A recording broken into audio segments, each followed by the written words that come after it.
মুশফিকুর রহিম কি কাজটা ঠিক করলেন? গোটা বাংলাদেশকে তিনি আসলে টেনশনে রাখলেন। এর চেয়ে নাটকীয় আর কি হতে পারে?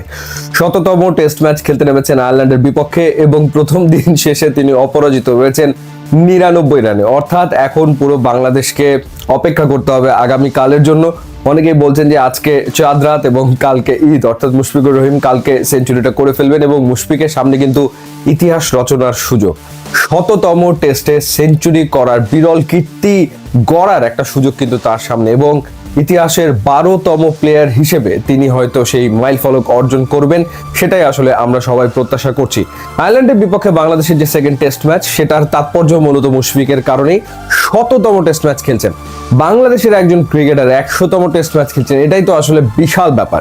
এবং নিশ্চিতভাবে কাউকে যদি জিজ্ঞেস করা হতো যে বাংলাদেশের পক্ষে 100তম টেস্ট কে খেলবেন, সবাই এক বাক্যে বলে দিত মুশফিকুর রহিম। এবং শততম টেস্টে সেঞ্চুরি করা সম্ভব কার পক্ষে? সবাই একটা নামই নেবে, মুশফিকুর রহিম। এবং কি ডেডিকেশনে তিনি ব্যাট করলেন তার শততম টেস্ট ম্যাচে, আনবিলিভেবল, অবিশ্বাস্য।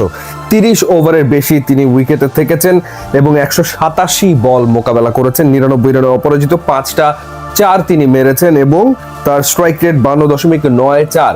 অর্থাৎ এক মুহূর্তের জন্য বিচলিত হননি, একেবারে টেস্ট টেম্পারমেন্ট তিনি দেখাচ্ছেন তার শততম টেস্টেও। বাংলাদেশ দিন শেষ করেছে 292, 4 উইকেট হারিয়ে। এবং আরও একটা ঘটনা ঘটে গেছে, সেটা হলো যে লিটন কুমার দাস তিনিও একটা ছোট্ট মাইল ফলক অর্জন করেছেন। বাংলাদেশি ষষ্ঠ ব্যাটার হিসেবে টেস্ট ক্রিকেটে তিনি 3000 রান পূর্ণ করে ফেলেছেন এবং দিন শেষে তিনিও অপরাজিত রয়েছেন 47 রানে, 86 বলে 47 রান তিনি করেছেন। এর আগে মমিনুল হক তিনি একটা 50 করেছেন, এর আগের টেস্টেও তিনি দুর্দান্ত ব্যাটিং করেছিলেন সেই ধারাবাহিকতায়।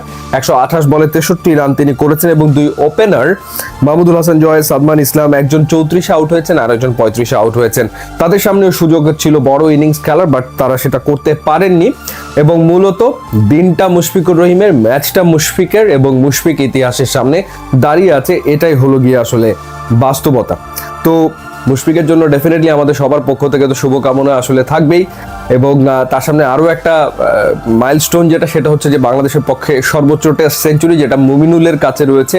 13টা সেঞ্চুরি মুমিনুল হক হাঁকিয়েছেন এবং এই শততম টেস্টে যদি মুশফিক সেঞ্চুরিটা পেয়ে যান, তাহলে তারও টেস্ট ক্রিকেটের সেঞ্চুরির সংখ্যা আমার মনে হয় যে 13 তো হয়ে যাবে। আর একটা রান মাত্র দরকার, নার্ভাস 99-এ মুশফিক আউট হবেন না, সেটাই আমাদের প্রত্যাশা। কেন যেন মনে হচ্ছে যে মুশফিক আসলে সেঞ্চুরি করে থামবেন না, মুশফিক আসলে আরো বড় কিছু অর্জন করতে চাইবেন এবং আরো একটা ডাবল সেঞ্চুরির দিকে হয়তো বা তার মনোযোগ থাকবে। সো সেটার জন্য আমাদেরকে অপেক্ষা করতে হচ্ছে এবং দেখা যাক কি ঘটে ঐতিহাসিক এই ম্যাচে, মুশফিকের ঐতিহাসিক ম্যাচ মিরপুরে তিনি আরো একটা অনবদ্য কীর্তি করতে পারেন কিনা, সেটাই আসলে আমরা সবাই দেখার অপেক্ষায়। ইউটিউবে